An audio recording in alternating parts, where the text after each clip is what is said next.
कृष्णा नदीने रौद्ररूप धारण करू नये, पूरस्थिती निर्माण होऊ नये आणि जिल्ह्यावर कोणतंही नैसर्गिक संकट ओढावू नये अशी प्रार्थना करत सांगलीतील बुरुड समाजाने गुरुवारी कृष्णा माईची पारंपरिक खणा नारळाने ओटी भरली आहे। शेकडो वर्षांपासून पावसाळ्याच्या प्रारंभी हा धार्मिक विधी करण्यात येतो।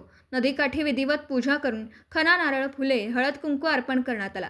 यावेळी शेतकरी, व्यापारी आणि सर्वसामान्य नागरिकांचं रक्षण व्हावं, तसेच नदीचे पाणी पात्राबाहेर जाऊ नये अशी सामूहिक प्रार्थना करण्यात आली। जिल्ह्यात सुरू असलेल्या मुसळधार पावसामुळे कृष्णा नदीच्या पाणी पातळीत सातत्याने वाढ होत असून प्रशासनाने सतर्कतेचा इशारा दिला आहे। अशा पार्श्वभूमीवर ही परंपरा श्रद्धा, सामाजिक एकात्मता आणि सांस्कृतिक वारसा जपणारी म्हणून विशेष महत्त्वाची मानली जाते। या कार्यक्रमाला बुरुड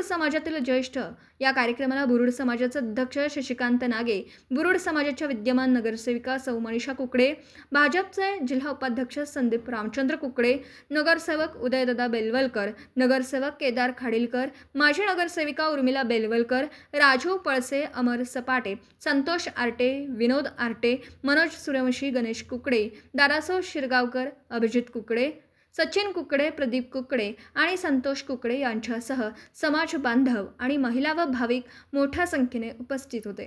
सालाबादप्रमाणे कित्येक वर्ष झाला आमच्या बुरुड समाजातर्फे कृष्णामाईची ओटी भरली जाते। आपल्या सांगलीवर येणारं पुराचं संकट येऊ नये म्हणून कित्येक वर्ष झालं राजे पटवर्धनांनी आपल्याला हा मान दिलेला आहे। नदीची ओटी वगैरे, आंबे वगैरे भरून आपण पूजा वगैरे करतोय व सांगलीकरांना पुराचा धोका होऊ नये यासाठी आमच्या बुरुड समाजातर्फे कित्येक वर्ष झाली ही परंपरा चालू आहे। सांगली शहर बुरुड समाजाच्या वतीने 1799 पासून आपण कृष्णामाईचं नवीन पाण्यानंतर ओटी वगैरे भरून, खणा नारळाला ओटी भरून आंबीला हा कार्यक्रम आपण करतोय। बुरुड समाजाच्या महिला प्रचंड संख्येने उपस्थित असतात व त्यांच्या हस्ते पूजा केली जाते।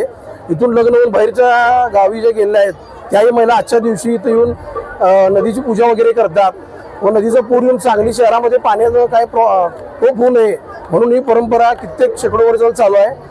ही चालू होण्यामागं राजेश्री पटवर्धनांनी हा बुरुड समाजाला दिलेला मान आहे। त्यांच्या कृपेने हे सगळं चालू आहे कित्येक वर्ष झालं। नमस्ते, मी नगरसेविका सौ मनीषा संदीप कुकडे।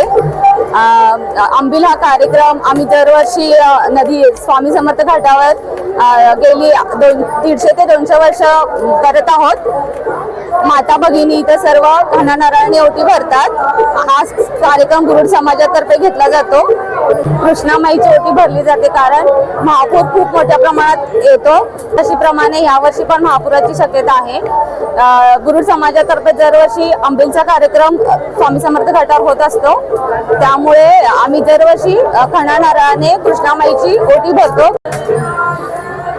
शेकडो वर्षाची चालत आलेली परंपरा आज सांगली शहर व जिल्हा बुरुड समाजाच्या वतीनं आम्ही साजरी करत आहोत।